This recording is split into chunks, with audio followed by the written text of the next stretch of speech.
নতুন বাংলাদেশে আক্রান্ত সংখ্যালঘুরা হিন্দুদের ওপরে অকথ্য অত্যাচার চলছে, বাড়িঘর মন্দির ভাঙচুর চলছে, খুন নির্যাতনের ভুরি ভুরি উদাহরণ রয়েছে। যদিও মুখে এই অত্যাচারের কথা স্বীকার করতে নারাজ ইউনূস সরকার, তবে শাক দিয়ে তো আর বেশি দিন মাছ ঢাকা যায় না।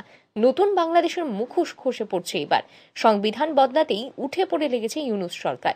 শোনা যাচ্ছে সংবিধান থেকে নাকি বাদ পড়তে পারে ধর্মনিরপেক্ষ শব্দটি। হাসিনাকে তাড়িয়ে দেশের সংস্কার করতে গদিতে বসেছিল মোহাম্মদ ইউনূসের অন্তর্বর্তী সরকার, কিন্তু সেখানে ধর্মীয় মেরুকরণ সংখ্যালঘুদের উপরে অত্যাচার চলছে লাগাতার। এবার সেই বাংলাদেশের সংবিধান সংস্কারে নামছে, আর তাতেই সংবিধানের মূল নীতি থেকে বাদ পড়তে পারে ধর্মনিরপেক্ষতা শব্দ, এমনটাই সুপারিশ করেছে সংস্কার কমিশন। সূত্রের খবর, অন্তর্বর্তী সরকারের প্রধান উপদেষ্টা মোহাম্মদ ইউনূসের কাছে সুপারিশ জমা করেছে সংবিধান সংস্কার কমিশন। সেই সুপারিশে ধর্মনিরপেক্ষতা সহ 3টি মূলনীতি বাদ দেওয়ার প্রস্তাব দেওয়া হয়েছে। সংবিধানে মূল 4টি নীতি রয়েছে। এগুলি হলো জাতীয়তাবাদ, সমাজতন্ত্র, গণতন্ত্র ও ধর্মনিরপেক্ষতা। 1971 সালে মুক্তিযুদ্ধের পর স্বাধীন বাংলাদেশের সংবিধানের মূল নীতি হিসেবে এই শব্দ বন্ধনীগুলি যোগ করা হয়েছিল। সংস্কার কমিশন যে সুপারিশ করেছে তাতে এই শব্দ বাদ দেওয়া হয়েছে। মূলনীতি থেকে ধর্মনিরপেক্ষতার পাশাপাশি সমাজতন্ত্র, জাতীয়তাবাদ এবং এর সম্পর্কিত সংবিধানের 8, 9, 10 এবং 12 নম্বর অনুচ্ছেদ বাদ দেওয়ার সুপারিশ করেছে সংবিধান সংস্কার কমিশন। কমিশন এর বদলে 5টি নীতি সুপারিশ করেছে। সেগুলি হলো সাম্য, মানবিক মর্যাদা, সামাজিক সুবিচার, বহুত্ববাদ ও গণতন্ত্র। জুলাই আন্দোলন থেকে অনুপ্রাণিত হয়ে এই নতুন 5 নীতির প্রস্তাব দেওয়া হয়েছে। সংবিধান বদলের পাশাপাশি বাংলাদেশের সংসদে উচ্চ ও নিম্ন কক্ষ আনার প্রস্তাবও দেওয়া হয়েছে। তবে এখনই সংবিধান বদল হচ্ছে না। জানা গিয়েছে রাজনৈতিক দলগুলির সঙ্গে সংবিধান পরিবর্তনে আলোচনা করবে অন্তর্বর্তী সরকার। গণভোটও হতে পারে।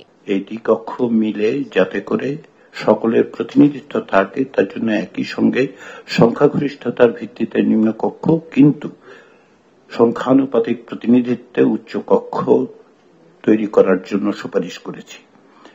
আমরা মনে করেছি যে গত 16 বছর যাবৎ বাংলাদেশ যে একনায়কতান্ত্রিক স্বৈরতন্ত্রের মোকাবেলা করেছে, তার একটা অন্য জিনিস হচ্ছে ক্ষমতার কোনো প্রাতিষ্ঠানিক ভারসাম্য ছিল না। সেই কারণে আমরা যাতে কোনো একক ব্যক্তির কাছে বা প্রতিষ্ঠানের কাছে রাষ্ট্র ক্ষমতা কেন্দ্রীভূত হতে না পারে, সেই জন্য রাষ্ট্রের 3টি অঙ্গ এবং নির্বাহী বিভাগের 2টি পদ অর্থাৎ প্রধানমন্ত্রী ও রাষ্ট্রপতির মধ্যে ক্ষমতার ভারসাম্য প্রতিষ্ঠার জন্য আমরা একটি চেক অ্যান্ড ব্যালেন্সের বিষয় হিসেবে জাতীয় সাংবিধানিক কাউন্সিল নামে একটি সাংবিধানিক সংস্থা প্রবর্তনের সুপারিশ করেছি। সেখানে থাকবেন রাষ্ট্রপতি, থাকবেন প্রধান বিচারপতি, সংসদের মাধ্যমে যিনি প্রধানমন্ত্রী হিসেবে নির্বাচিত হবেন এবং বিরোধী দলের নেতা বা নেত্রী হিসেবে নির্বাচিত হবেন। 2 কক্ষের স্পিকাররা থাকবেন, ডেপুটি স্পিকাররা থাকবেন, যেহেতু ডেপুটি স্পিকাররা বিরোধী দল থেকে আসবেন, এবং একজন থাকবেন যিনি অন্যান্য দলগুলোর প্রতিনিধিত্ব করবেন। আমরা মনে করি যে সাংবিধানিক প্রতিষ্ঠানের যেই এই ধারা, এই প্রতিষ্ঠান সাংবিধানিক প্রতিষ্ঠানের ক্ষেত্রে নিয়োগ প্রক্রিয়াকে স্বচ্ছ করতে পারবে, জবাবদিহিমূলক করতে পারবে। এটা প্রায় সুস্পষ্ট যে প্রধানমন্ত্রী পদের একচ্ছত্র ক্ষমতা হ্রাস করা জরুরি, এবং যাতে করে তিনি একক ইচ্ছায় নির্বাচন কমিশন সহ অন্যান্য সাংবিধানিক প্রতিষ্ঠান এবং সশস্ত্র বাহিনীর প্রধানদের নিয়োগ দিতে না পারেন, সেজন্য আমরা এগুলো জাতীয় সাংবিধানিক কাউন্সিলের কাছে অর্পণ করার সুপারিশ করেছি। আমরা মনে করি যে প্রধানমন্ত্রী সংসদে অনাস্থা ভোটের মুখোমুখি হওয়া দরকার, সেই ব্যবস্থা করা দরকার। সে কারণে আমরা 70 অনুচ্ছেদ দ্বারা যাতে করে প্রধানমন্ত্রী কেবলমাত্র সুরক্ষিত না হন, সেই জন্য আমরা তার কিছু সংস্কারের প্রস্তাব করেছি।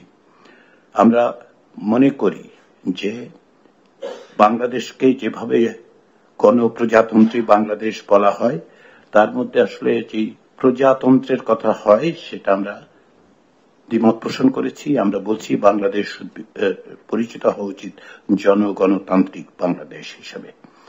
আমরা অন্তর্বর্তী সরকারের সুস্পষ্ট কাঠামোর পরামর্শ দিয়েছি, এবং সেক্ষেত্রে আমরা মনে করি যে অন্তর্বর্তী সরকারের প্রধানের উপদেষ্টা বাছাইয়ের দায়িত্বভার কোনো ব্যক্তি বা কোনো একক প্রতিষ্ঠানের উপর থাকা ঠিক নয়।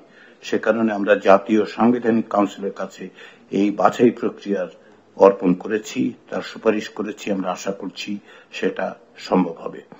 আমরা বিচার বিভাগের বিকেন্দ্রীকরণের জন্য সুপারিশ করেছি এই কারণে যে ন্যায় বিচার প্রতিষ্ঠিত করতে হলে এবং ন্যায় বিচার পাওয়ার অধিকারকে সুগম এবং যথাসাধ্য মানুষের দোরগোড়ায় পৌঁছে নিতে হলে কমিশন মনে করে যে বিকেন্দ্রীকরণ করা দরকার। আমরা সুপ্রিম কোর্টের একক চরিত্র অক্ষুণ্ণ রেখেই দেশের সকল বিভাগীয় শহরে হাইকোর্ট বিভাগের মর্যাদা এবং এখতিয়ার সম্পন্ন একটি স্থায়ী আসন প্রবর্তনের সুপারিশ করেছি। আমরা মনে করি, এবং আমাদের কমিশনই শুধু নয়, আমরা যাদের সাথে অংশীজনদের সাথে কথা বলেছি তারা সকলেই প্রায় যেটা জোর দিয়ে বলেছেন সেটা হচ্ছে শক্তিশালীভাবে স্থানীয় সরকার ব্যবস্থা প্রতিষ্ঠা করা। সেই জন্য আমরা স্থানীয় সরকার কমিশন গঠনের সুপারিশ করেছি। আমরা জেলা ও সিটি কর্পোরেশন পর্যায়ে সমন্বয় কাউন্সিল গঠনের প্রস্তাব করেছি। Bureau report, RE news.